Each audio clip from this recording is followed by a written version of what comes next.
Alright guys, I'm still really sick. My voice is all torn apart, I know. But yesterday, I had a subscriber come over and buy the motor and transmission off me. And with that money, I was able to buy the SR20 transmission that I need for this baby. So he ended up picking it up in a 240 and a Mitsubishi Eclipse. I had to come out here and break the transmission off of the motor and take as many parts off the motor as I can, because we also didn't have a lift. So while I was out here doing that, I decided to do a few more things on the 240 to get it ready for all this stuff.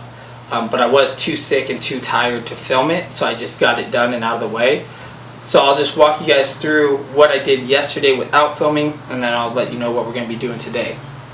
But before we get to that, even though I am super sick, I think this video turned out better than any video I've done so far. I think the editing on this one was really good, and if you guys agree, please let me know in the comments down below.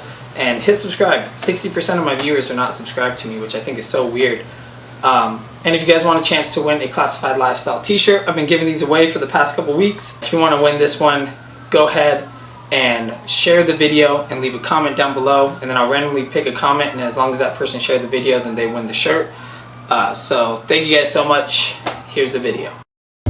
Alright, so it's kind of hard to see because it's black and it's in the shadows, but I got all the AC unit ripped out after the comments. The only guy that was against ripping out the AC was one that said that he daily drives without AC, which this is not going to be daily driven, so might as well just pull out the AC. So the AC is ripped out, and so is the bar. The bar that holds up the dashboard, I actually had my fiance grind down with a wire brush, and we're going to be repainting it before we put it back in, because if you've ever taken off your dashboard, you know that they didn't put any paint on it, so it's just super rusted. So I'm going to do that, and then I'm going to re-zip tie up the wire harness to that, and then just clean up the inside of this car a little bit so it's a little bit nicer to work in. Alright, so another thing I did yesterday is I cut my fender so I could do a wire harness tuck up here so my wheel doesn't rub it when I'm drifting, which is something like everybody does. Next stuff that I want to get done today is this greenish gray stuff right here. I'd like to get that all painted flat black just so it matches a little bit better. I'm not going to do a full job because it would go all the way to the door if I wanted to do it properly, and I'm just too lazy to do that. So I'm just going to paint off what I see right here and what's easy to get to, and then I'm going to drill some holes on the fender and drill some holes right along here. That way I can run some zip ties through and hold the wiring harness. And then I'm just going to run the wiring harness through again temporarily, well, so I can get my fenders back on, so I can set up my quick release bumper today, because that's another thing I want to get done. That way, basically, I can just have my car sitting here looking complete so my neighbors don't get mad, but it's easy to take it back apart, because next week I'm going to run the wiring harness back through and start sanding down the engine bay and paint that. I'm just going to paint it with some heat safe like black gloss paint. I'm not going to try to match the Nissan color or anything like that. I also have to grind that thing out and get rid of the battery tray, because I'm not going to be running a battery up here anymore anyways. And I also need to learn how to get the master cylinder out of the booster. That way I can paint the booster to match, because the booster has some paint chipping off of that as well. So that's basically the goals for today, is get the fender, the underneath the fender part painted black, get the wiring harness ran through again, tucked, put the fenders back on, put the bumper quick release on with the lip so I can see how it holds up and how it looks, and then get the wiring harness on the inside zip tied to this bar that holds up the dashboard after I paint this bar black. So that's what I'm going to be working on.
while the fenders are drying, I'm going to start hitting this up with some black paint, and then it's time to just put the car back together.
Alright, so I got the wiring harness fed back through and zip tied up in my lovely little spots.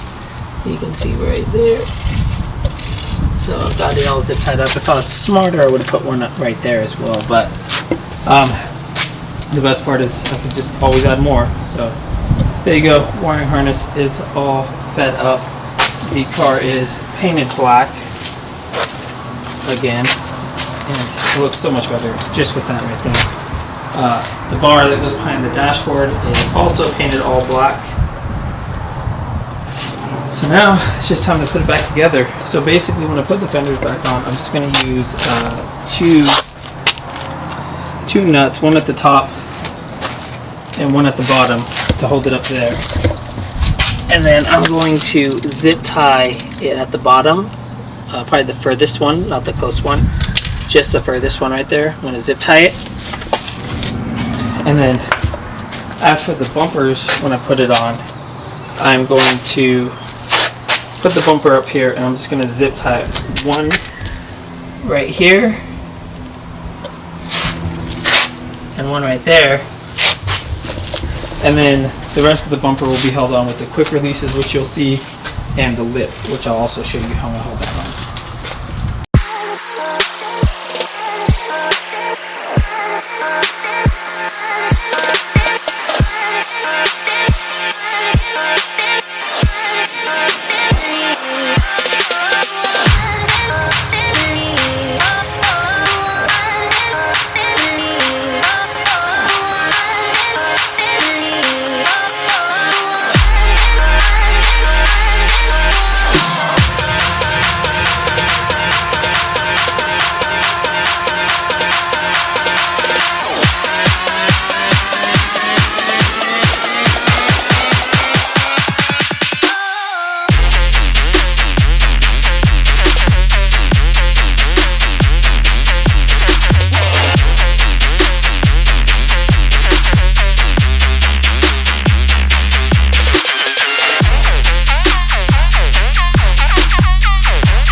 So now with the fenders on very lightly and the bumper on with just zip ties and the lip holding the bumper to where it's nice and flush with the fender, so there's a nice body line right here, because I hate it when people put quick release bumpers on and their bumper just sags.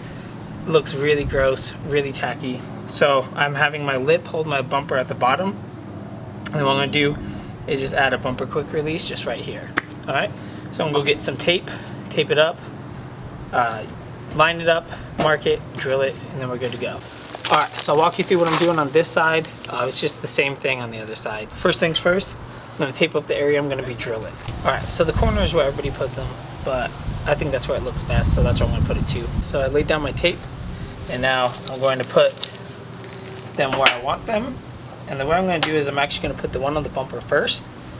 And then I'm going to, with that one in and lock down, I'm going to stretch it as far as I can and then punch it where I want the second one to go. Alright, so go ahead and drill a pilot hole with a smaller bit than you need. I'll take one that's just a little bit bigger than the bolts that you're going to be using and drill that one in.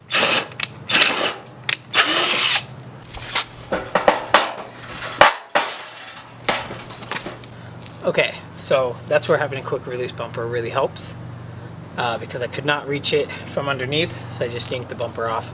And now I'm going to put this one on and then put the bumper back where I want it and then drill the second hole. Okay, so to put it on, it's really easy. You just take it and from the outside you would put your bolt in and then push it through, and on the back side put a washer and a nut. So with the first one attached to the bumper, we're going to put the rubber band and the other one around it and just stretch it out as far and as tight as we can, and then take our hole punch, put it right in the center.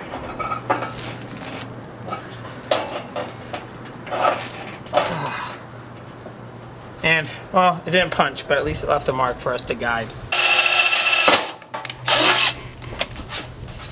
It's time to go in with the big bit.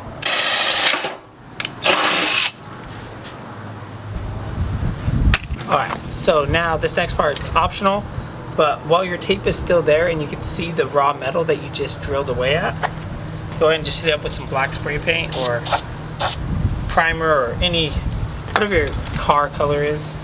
Now I'm going to give that a second to dry. I'm going to go do the same thing on the other side. Alright, so now for the fun part, just trying to feed this bolt through and screw the nut in on the other side. Let's do it.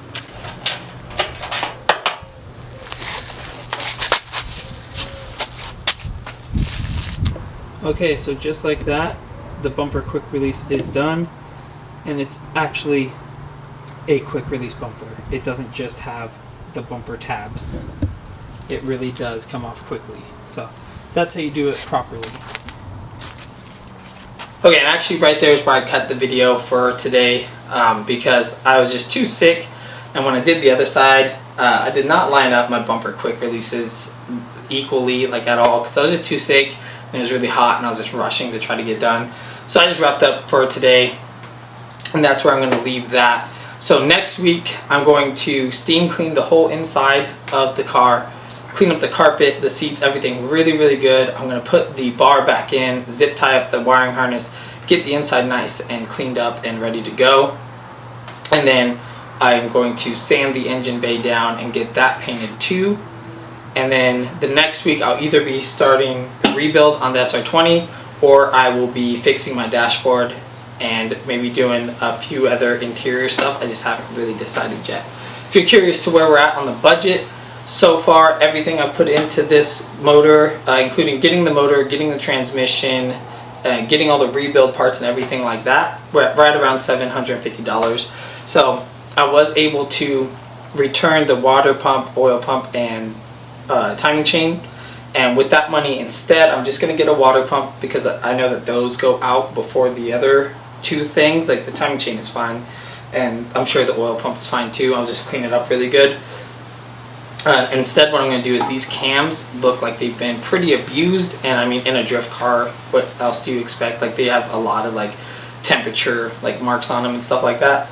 So my buddy Richard, he was over here, he looked at it and he's like, yeah, you should probably get those replaced. So I found a good set off eBay for $100. So I'm going to go ahead and grab those.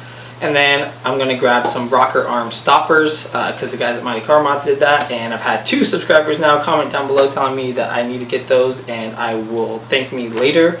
So I'm going to go ahead and get those as well. So thank you to those 2 guys who commented that. Maybe I'll screenshot you, put you right here. So overall, we're looking pretty good. $750 into this motor, whereas if I bought it off eBay with all this stuff, it would cost me $2,500. So we're still way under budget when it comes to like a normal SR20 build.